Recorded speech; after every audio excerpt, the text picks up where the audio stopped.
con Fernando Pintos. Los comentarios expresados en este programa son ajenos a Noticiero El Vigilante. Amigos, bienvenidos a En Profundidad. Hoy tenemos un programa muy especial. Tenemos a una persona, una científica de fama mundial muy remarcable. Tenemos como invitada a una científica muy importante, pero la hemos tenido ya en un par de ocasiones anteriormente. Sin embargo, en esta oportunidad les voy a pedir a ustedes que tengan mucha atención sobre todo lo que se va a decir a partir de este momento en este programa. Y se los voy a poner muy fácil.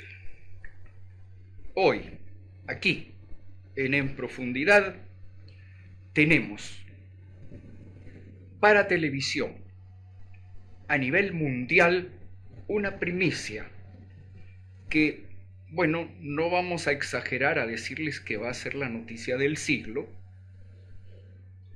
pero yo creo, y lo creo firmemente, que tiene visos de convertirse en la gran noticia del año 2023 en el campo de la ciencia, por supuesto, y que va a poner a Guatemala en el foco de la atención mundial por este asunto del que vamos a tratar en este momento, a partir de ahora, con la doctora Galina Ershova, una personalidad científica de primer nivel. Ella es la continuadora, la sostenedora, la ampliadora, llamémosle así, de la obra del doctor Yuri Norosov, quien, ustedes lo saben bien, fue el científico que en los años 50 descifró la escritura de los mayas. Y falleció en el año 1999, penúltimo año del siglo XX. Durante muchos años, la doctora Ershova, que había sido alumna y después colaboradora de Norosov, durante muchos años fue también su mano derecha y, más allá de eso, después de la muerte del gran científico, fue la que mantuvo el proyecto de vida de Norosov adelante. Y de hecho, ella, de este lado del Atlántico, en Guatemala y en Mérida, maneja para esos propósitos el Instituto Yuri Norosov. Además, claro, directora académica de la Universidad Olga Emanuel Ayau Cordón, de la cual también es decana de la Facultad de Estudios Mesoamericanos.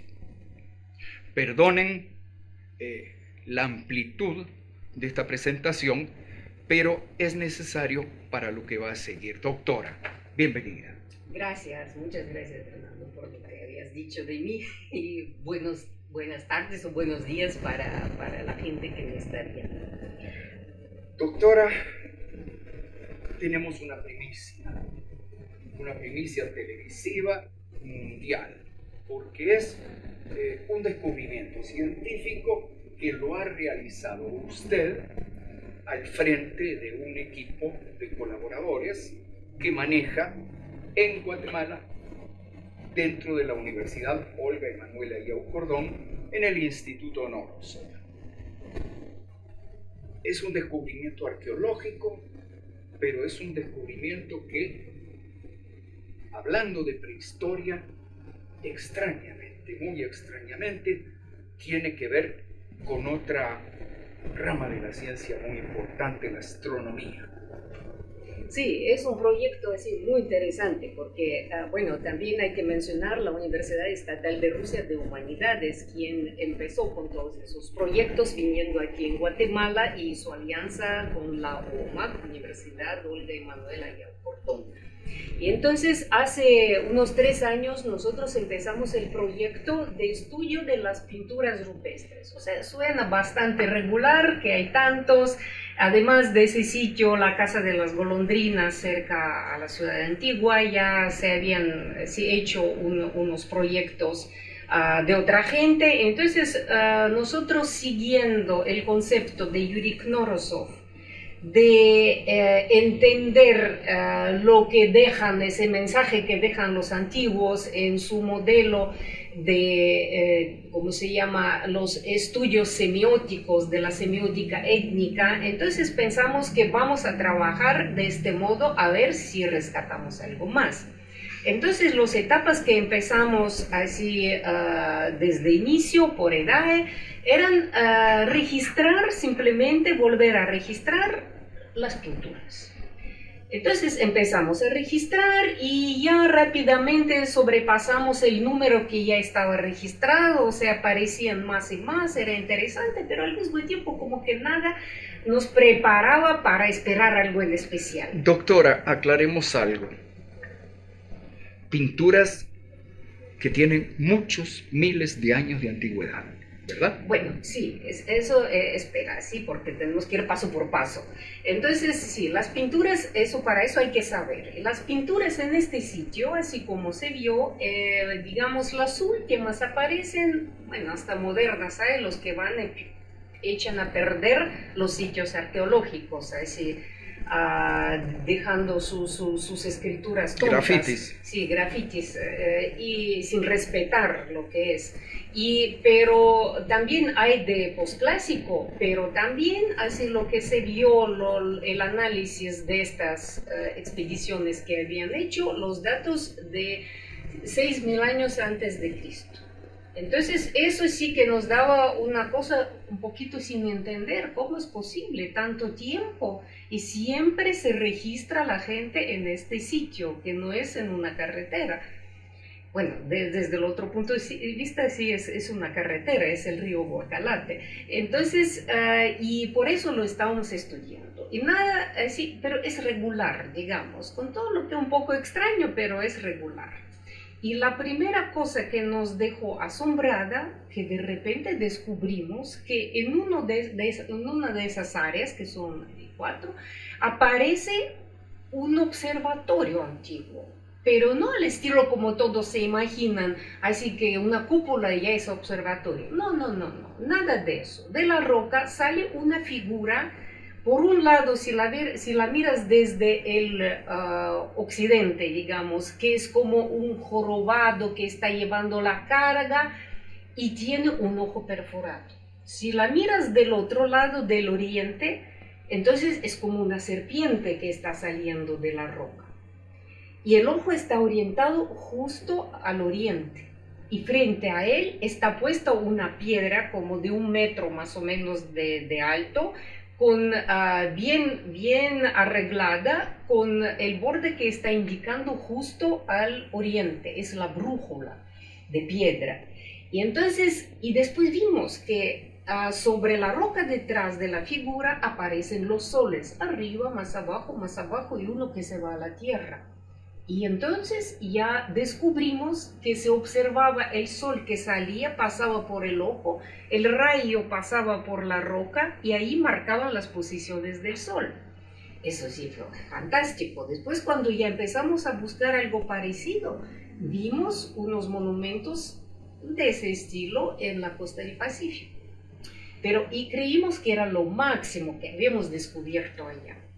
Después seguimos registrando, entonces en una de esas que aparece el Tacuacín como famoso de este sitio, nos tomamos las fotos, entonces me tomaron la foto y la pasaron por modificaciones de colores y de repente aparezco yo de un color así medio cambiado, pero detrás de mí en la pared que era como quien dice gris, sin nada de pinturas, aparecen las manos, todo lleno de manos.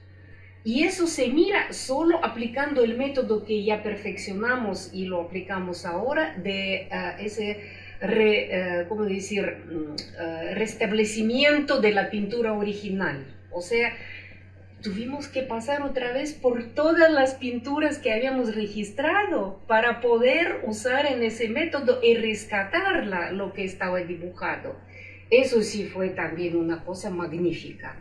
O sea, eso que yo estaba tomándome foto entre las manos y las huellas de manos son almas que dejaba la gente antigua.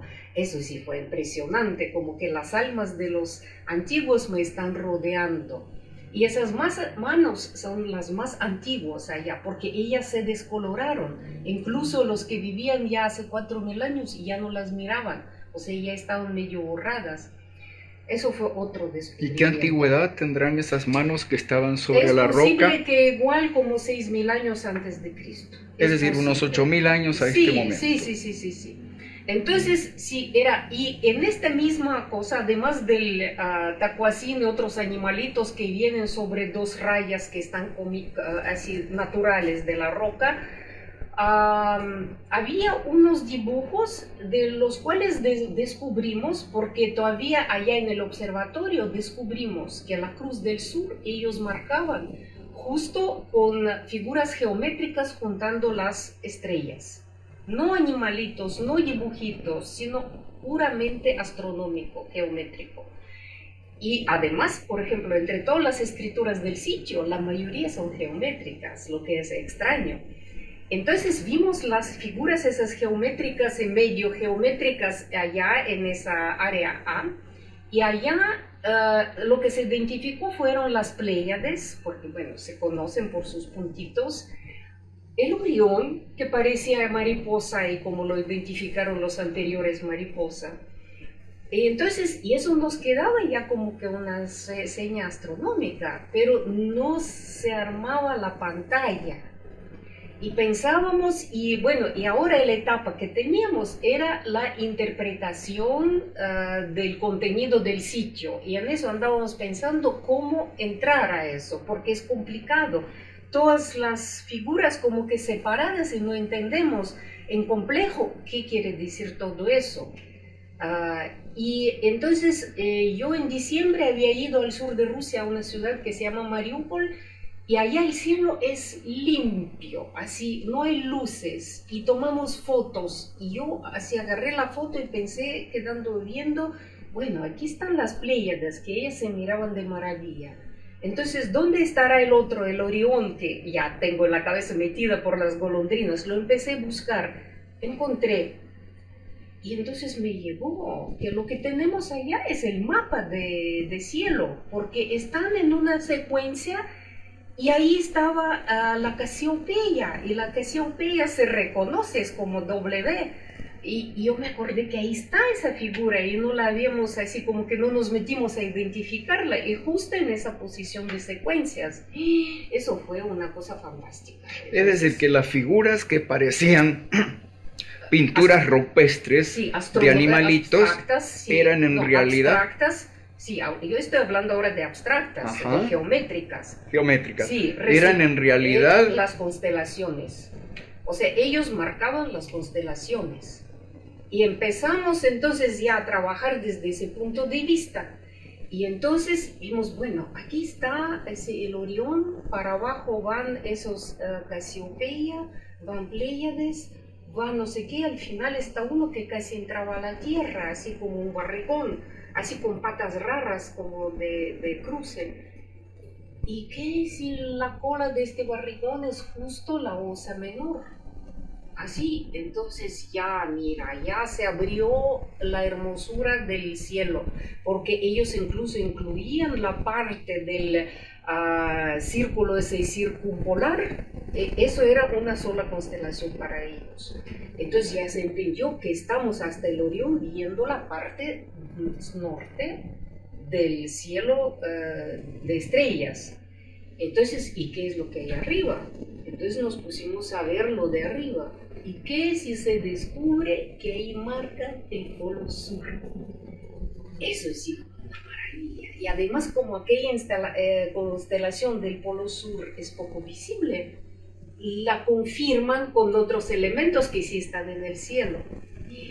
Mira, allá sí que ya se abrió eso y yo pensé, no puede ser, un mapa exacto astronómico del cielo, un planisfera fantástico. Y yo empecé a ver si, cómo es posible eso. Entonces ya ve que el polo sur se puede ver solo hasta la latitud 15 del hemisferio norte. Más arriba no se mira. Yo empecé a excavar, digamos, las culturas ese Mohenjo-Daro de India, todas esas antiguas, la de sumerios, babilonios, egipcios, chinos, no. En primer lugar, ellos tienen todo, la parte sur la tienen muy pobre, no la tienen, no identifican el polo norte, porque están mucho más arriba, están encima de 30 grados. Entonces ellos no lograban, no era que eran tontos, sino simplemente no lograban observar eso, lo que las golondrinas en Guatemala sí lograron observar, fijar y calcular. Vamos a hacer, para que el televidente lo comprenda mejor, la ciencia nos dice que la civilización, es decir, las ciudades, y con la civilización y las ciudades la escritura, y a partir de la escritura la historia, la civilización aparece entre 5 y 6 mil años a esta parte. Todo lo que hay antes no existe. Es prehistoria.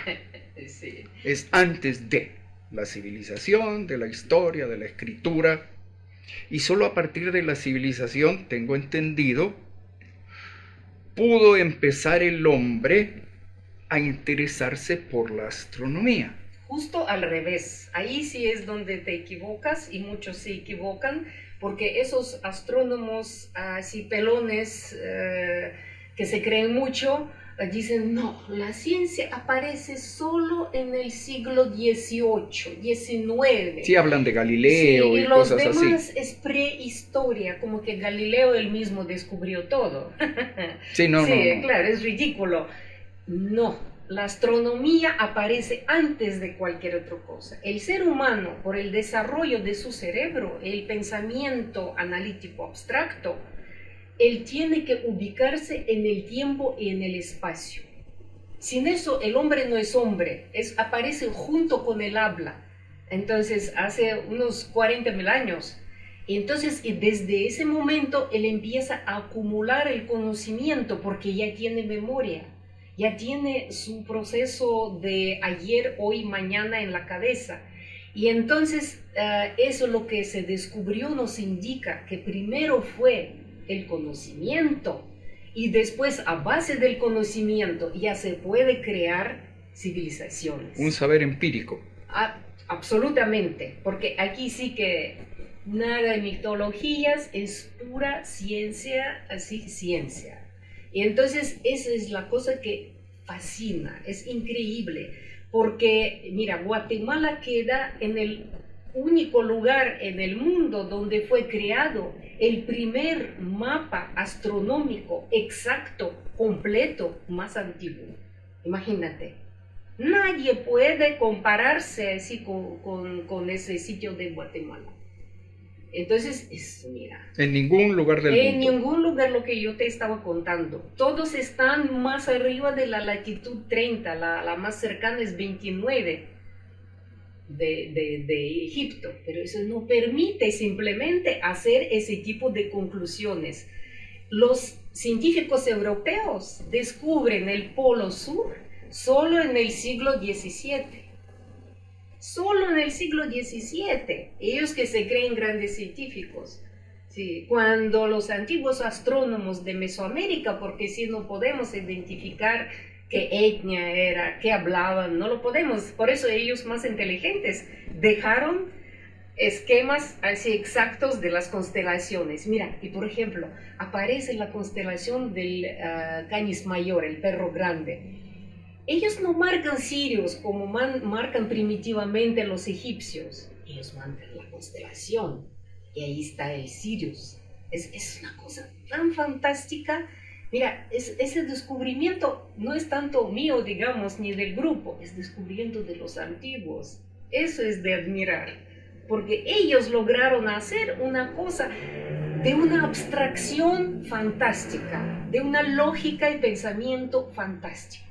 Entonces, y mira, y después ya pasamos, es decir, después de eso, cuando quedamos, cómo es posible y dónde están los conocimientos esos más comunes, digamos, porque en la ciencia, digamos, eso se llama astronomía fenomenológica, es cuando estudian dónde se levanta el sol, dónde baja el sol, dónde pasan planetas, son cosas muy comunes para observar y sí los registran absolutamente todos, entonces solo fenómenos que te dicen cómo organizar tu vida, cuándo sembrar, cuándo cazar, cuándo no sé qué, cuándo se abre el río, al revés de esa se va el río.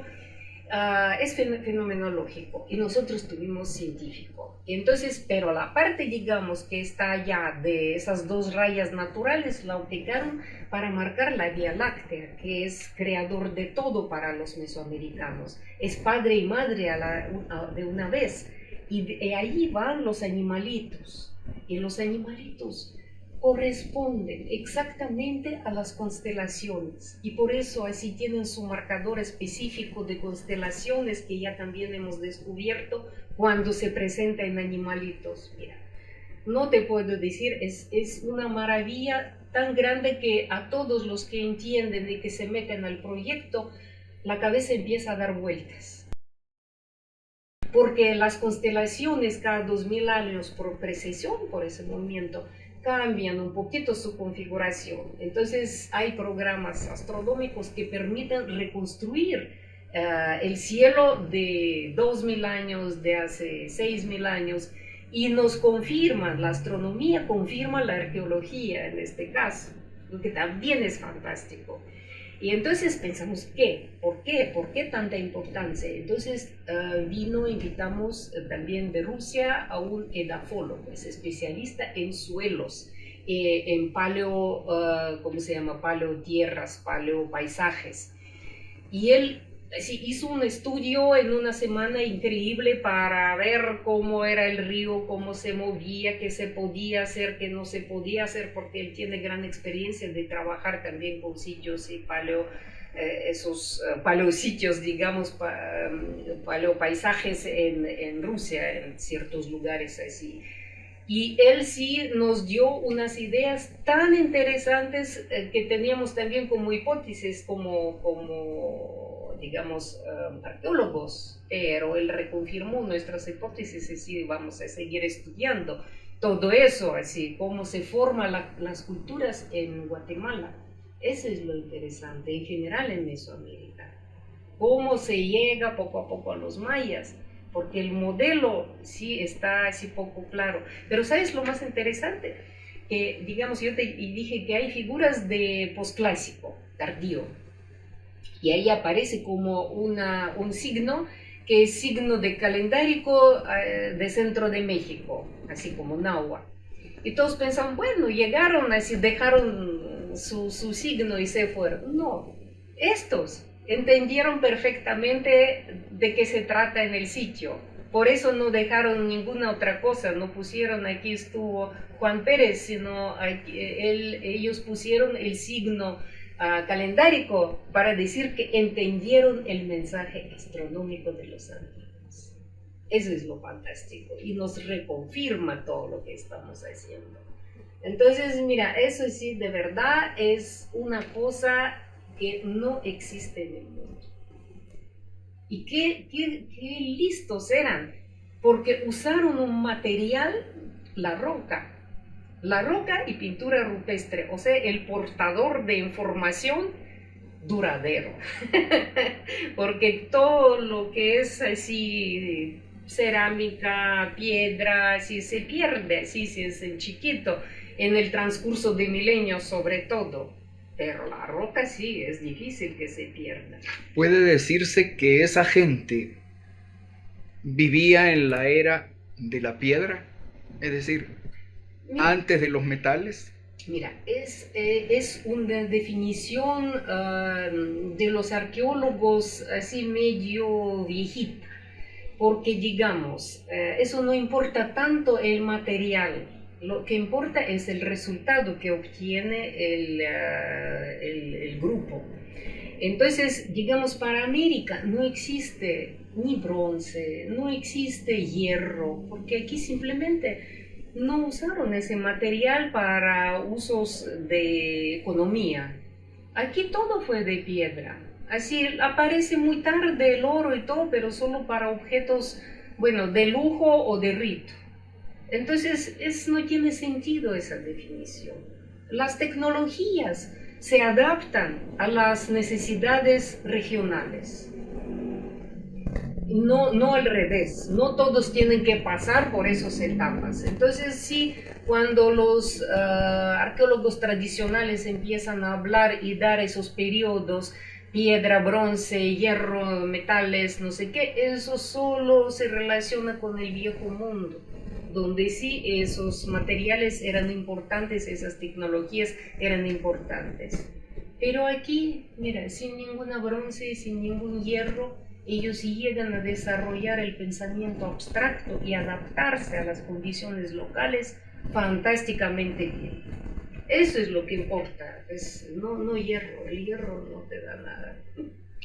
Ahora, tenemos gente muy anterior a los mayas, gente que está en un nivel prehistórico, y es gente que no solo hace y plasma sobre la roca, en este caso, un montón de observaciones que ya se pueden considerar científicas, absolutamente, sí. Cálculos y observaciones. No solo eso, sino que ellos, con pura piedra y con algún tinte ferroso de la zona, se las ingenian para hacer un observatorio astronómico. Exacto. El observatorio astronómico que les permita esos cálculos que hoy día, con toda nuestra tecnología, se miran y son perfectos. Eso es lo que asombra. Por Dios, ¿cómo puede ser eso? Pues eso, observación y pensamiento, la abstracción. Nada, no hay milagros, no hay extraterrestres, simplemente siempre el trabajo. Hacia observaciones día tras día. Por eso, en una vasija maya dedicada a la reencarnación del alma de un astrónomo, así se dice, el que subía día tras día a la pirámide, el observador firme, algo así, si traducirlo. Esa era la cosa. La observación perpetua. La observación perpetua, sí, día tras día. Entonces, sí, el trabajo, como siempre, eso es lo que gana. Es que esa es la cosa, cuando uno sigue esperando milagros y que alguien te viene a dar algo a enseñar, pasa tu vida sin ningún sentido, te mueres, no dejas ni huella ni nada de ti, así, porque solo esperando el milagro y al final de la vida dices, ay, no tuve suerte. Eso sí que no tiene nunca suerte. Pero el que trabaja, siempre se le da. Eso es como que una vez nos reconfirma todos esos valores cristianos que también hablan de lo mismo. Siempre están firme en tu tierra, con tu familia, así pensando en el futuro de tus hijos y así trabajando. Y eso es lo que te da el paraíso. No algo abstracto, sino sí, el paraíso de la fiesta de tu alma, que está feliz porque estás en armonía de lo lógico de la vida y de tu trabajo y de los resultados. Eso yo creo. ¿Cómo va a recibir a nivel mundial la ciencia oficial un descubrimiento de este tipo? Bueno, los que entienden, porque claro, ya hemos comentado, están fascinados totalmente. Los que no entienden se van a poner así a saber, o yo no sé, criticar o cualquier cosa, así, porque hay mucha gente que no entiende nada, no es capaz ni siquiera de entender lo que hicieron los antiguos, pero sí se dedican a decir cosas malas de los demás, así, de hacérselos muy inteligentes. Pero no importa, mira, los perros ladran, caravana pasa, eso que diga un tonto de cualquier otro lado del mundo, de aquí o de Europa o de América, así, al mismo tiempo eso no va a cambiar nada, lo que hicieron los antiguos ya lo hicieron, eso es lo que va a quedar. Entonces simplemente es un aporte enorme para la historia de la ciencia humana, porque al fin y al cabo todos nosotros estamos parados sobre los hombros de los gigantes, así como había dicho Einstein. No, nada uno así solo llega desde el inicio hasta el final, así desde la preciencia, como ellos llaman, o protociencia, eso todo está incluido en la ciencia que se enseña en las escuelas. Sin eso tú no puedes avanzar ni un paso. Entonces es simplemente como se integra ese gran río de la ciencia moderna y tal vez permitirá entender algo más, incluso desde el punto de vista de lo actual de la ciencia. Eso. Usted, que es una personalidad científica con nivel mundial, le quiero pedir una opinión. ¿Qué va a acarrear para Guatemala en el plano internacional un descubrimiento de este tipo?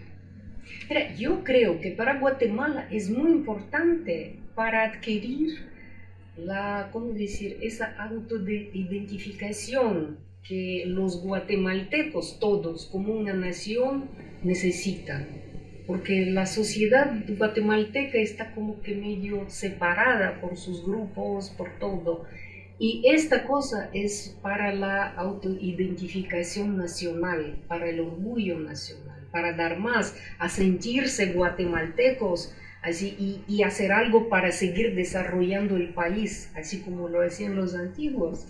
Entonces hay que seguir, ese es el legado. No son esos ritos que a veces son de procedencia africana, ni cosas así exóticas para turistas. Eso es el legado cultural que llevan los guatemaltecos y que los debe hacer orgullosos.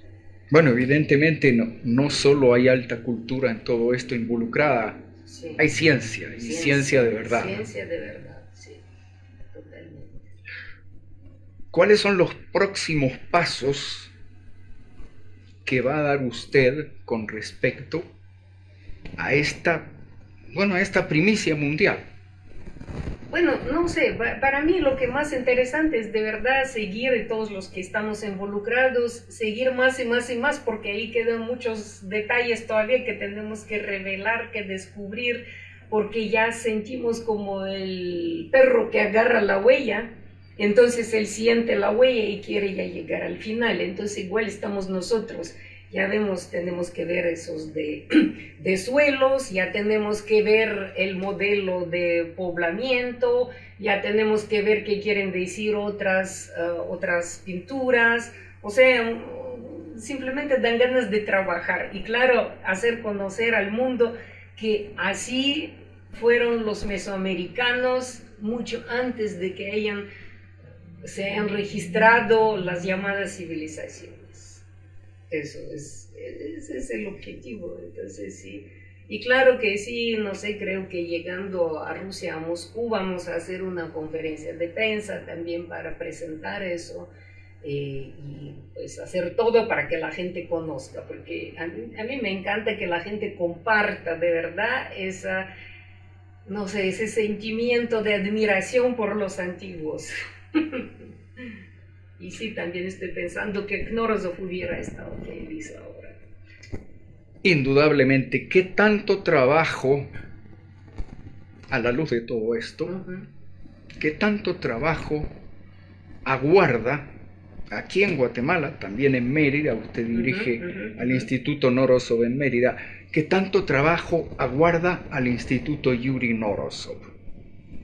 Pues ahí estamos todos unidos, es como formas de nuestra, existencia, así, como centros Yuri Knorozov, así, y eso nos permite, digamos, invitar gente que no son propiamente de la Universidad Estatal de Rusia de Humanidades, sino también de otras instituciones que quieren trabajar en el proyecto, para que todos estén como en una familia trabajando. Knorozov es el modelo de Knorozov de siempre, porque él consideraba que todas esas restricciones institucionales solo hacen daño a la ciencia, porque al revés hay que unir la gente por los intereses y por el mismo espíritu, y siempre trataba de hacerlo. Entonces simplemente seguimos su modelo. Entonces el Centro Knorozov en Guatemala, en México, en Guatemala, en Mérida, sí es de lo mismo, así, siempre así invitar a la gente que quiere colaborar.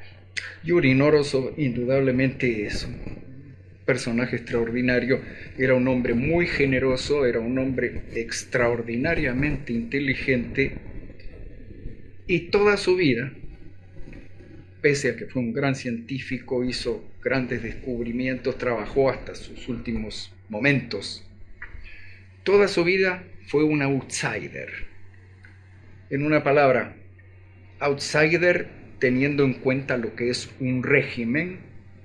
Usted sabe que los regímenes tienen sus mimados, y Knorozov, a pesar de su grandeza científica, siempre estuvo ahí, siempre lo tuvieron. No lo tuvieron, esa era su posición, porque al inicio, cuando él descifró la escritura maya, al revés, de él hicieron un ídolo. Publicaron que el joven, que no sé qué, que es así.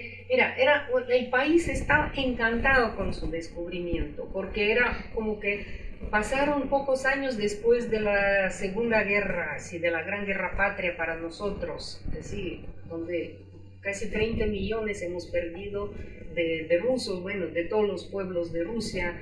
Era terrible, así, el país Principalmente rusos. Principalmente rusos, por supuesto. Bueno, pero ahora sí, yo estoy de acuerdo. Ahora el concepto ruso es el alma, eso no es el análisis genético. Y entonces Knorozov sí era una cosa como que modelo de esperanza de lo mejor para el futuro. Entonces, y sí, pero él se cansó de eso. Pero a él lo limitaron mucho, a él no le permitían viajar, a él no le daban becas. No inventes. Él estaba muy bien, él tenía muy buen financiamiento especial de la parte del presidio de la Academia de Ciencias. Él tenía así todas las posibilidades. Lo único que sí, él salió una vez al extranjero y después por intrigas de esos científicos mediocres que le cerraron la salida al extranjero. Es lo único, sí, pero eso de intriga no tiene nada que ver el sistema.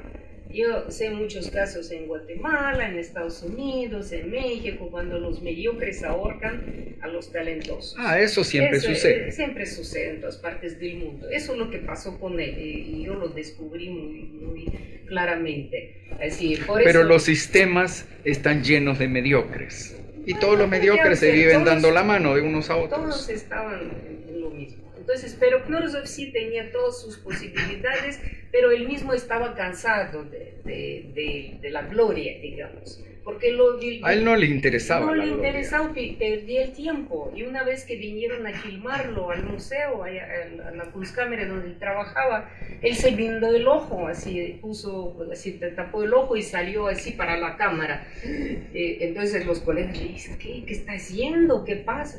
Me duele el ojo, dice. Y se fue cuando el grupo de filmación se quita y ahí feliz anda. O sea, era su modelo, él no quería. Además, él miraba que los periodistas a veces le quitan mucho tiempo y después se inventan tontería y media, y él detestaba eso. Entonces, como los disparates que hay en Wikipedia sobre Knorozov, sí, por ejemplo. Claro, entonces tonterías. Mira, la gente mediocre después empezó a inventar historias así solo de que solo se mantenía borracho o no sé qué, asco. O empezaron algunos a tratar de atribuirse lo que él había hecho. También, claro, eso. Pero mira, esos, ¿cómo se llama? Buitres o coyotes, chacales, no sé cómo llamarlos, hay en todas partes, y él sí era muy, ¿cómo decir? Muy frágil, muy indefenso.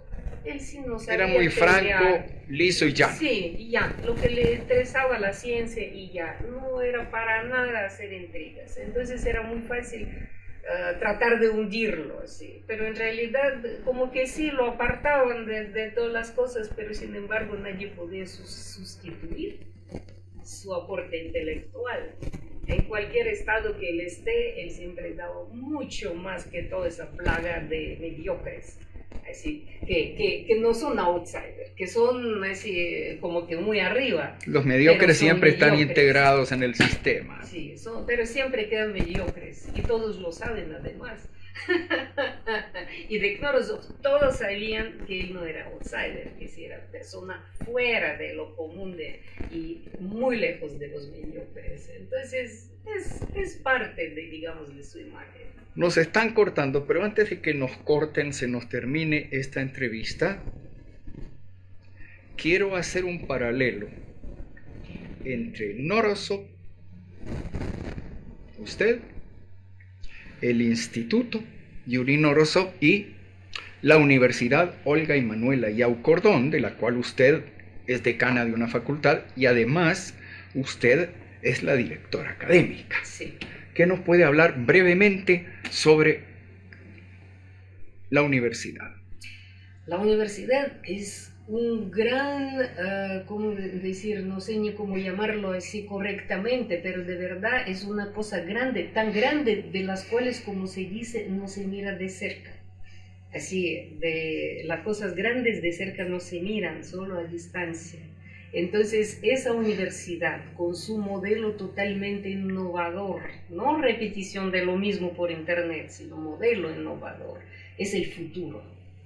Y entonces yo, así me da mucho orgullo que yo estoy colaborando con esta universidad, porque esa universidad, el objetivo no es así financiero, así, sino es, el interés es dar educación al pueblo. Ese pueblo que es heredero de los grandes científicos de antigüedad.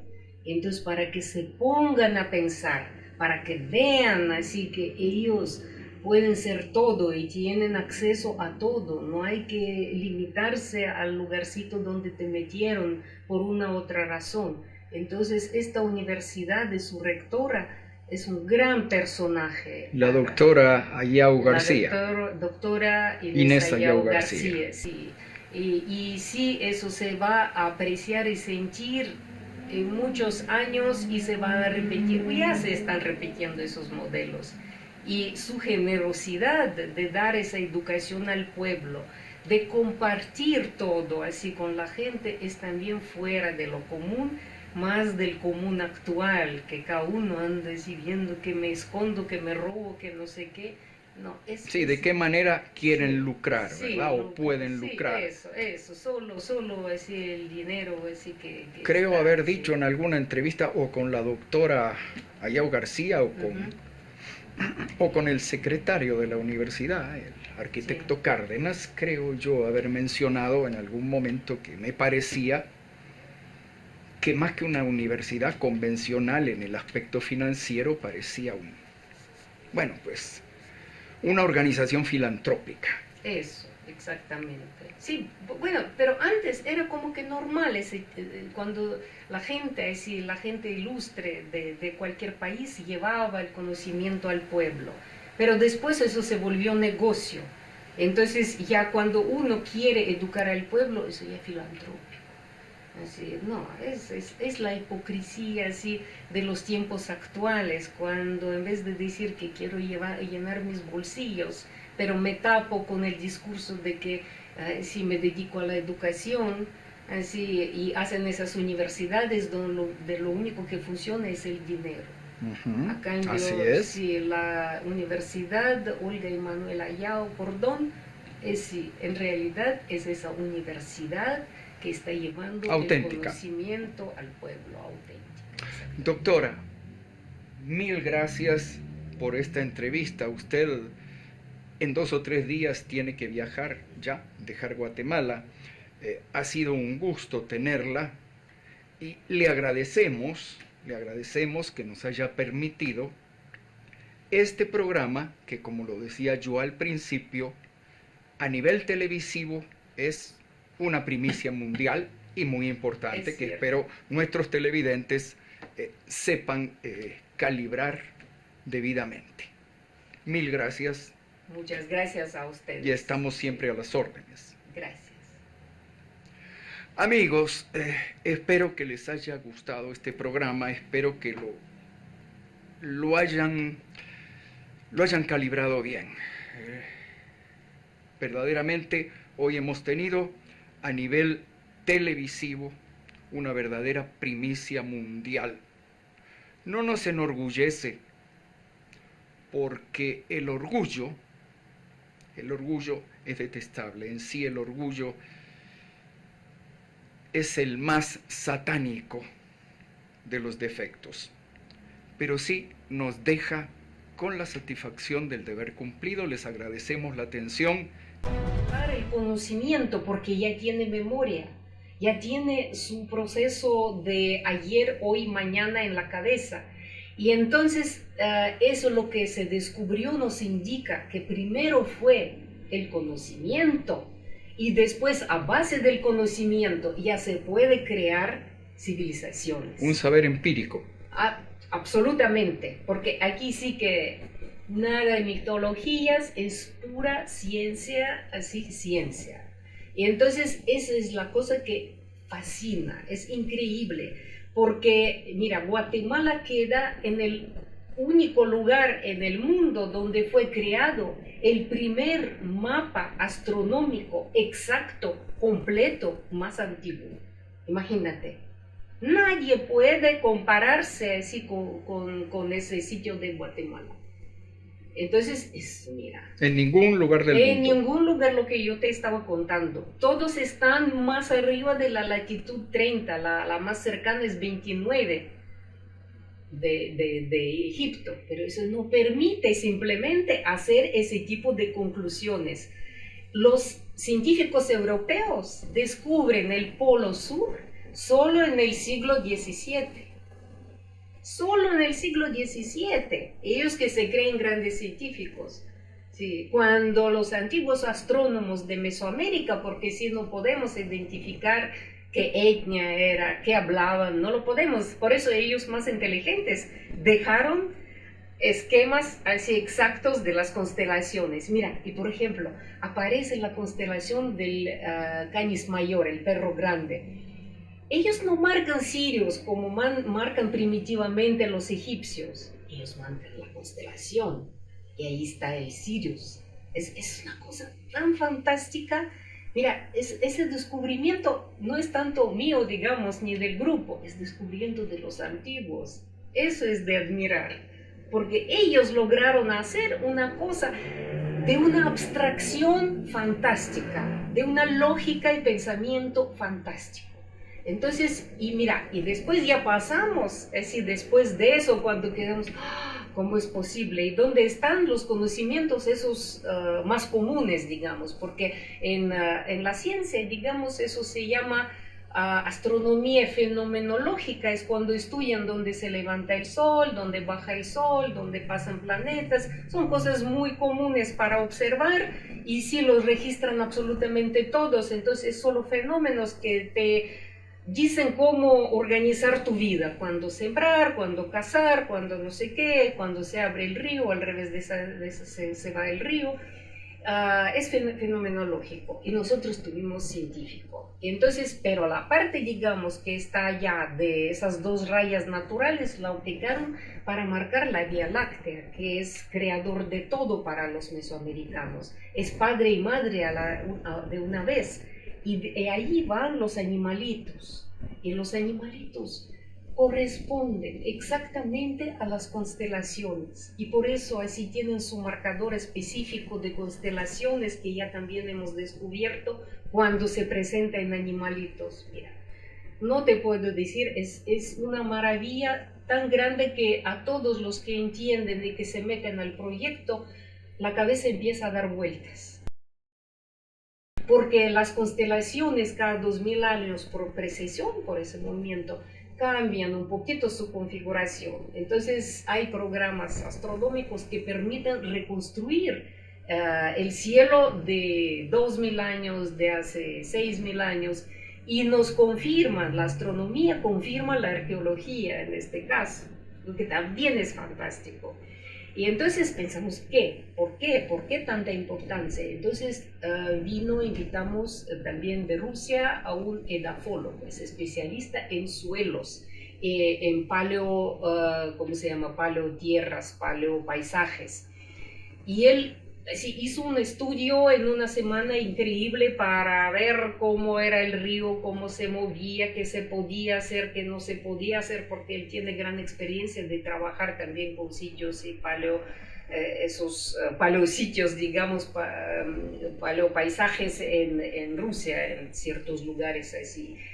Y él sí nos dio unas ideas tan interesantes que teníamos también como hipótesis, como digamos, arqueólogos, pero él reconfirmó nuestras hipótesis y sí, vamos a seguir estudiando todo eso, así, cómo se forman las culturas en Guatemala.